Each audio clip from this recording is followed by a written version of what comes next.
સુરતના પૂણા આંજણા ફાર્મ વિસ્તારમાં લુમ્સના ખાતામાં ભીષણ આગ લાગતા અફડાતફડી મચી જવા પામી હતી।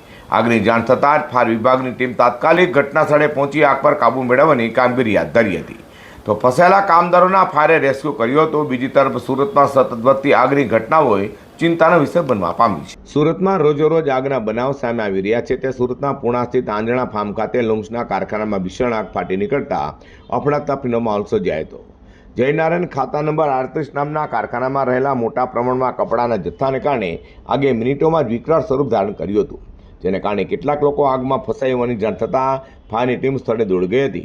સ્થાનિક વિસ્તારમાં આગને લઈને અફડાતફડીનો માહોલ સર્જાયો હોય ત્યારે ફાયરે ત્વરિત સ્થળે દોડી જઈ આગ પર પાણીનો મારો કરી કાબૂ મેળવવાનો પ્રયાસ કર્યો હતો। બીજી તરફ ફાયર વિભાગ દ્વારા આગમાં ફસાયેલા 2 લોકોનું દિલધડક રેસ્ક્યુ થયું હતું। તો ભારે જહેમતે ફાયરે આગ પર કાબૂ મેળવ્યો હતો। જો કે આગ લાગવાનું ચોક્કસ કારણ સામે આવ્યું નથી, પરંતુ પ્રાથમિક અનુમાન મુજબ શોર્ટ સર્કિટના કારણે જ આગ લાગી હોવાની શક્યતા વ્યક્ત કરાઈ છે। સુરત શહેરમાં અવારનવાર આગની ઘટના સામે આવી રહી છે, ત્યારે આગના બનાવને લઈને સુરત ફાયર વિભાગ અને તંત્ર સામે પણ અનેક સવાલો ઊભા થયા છે।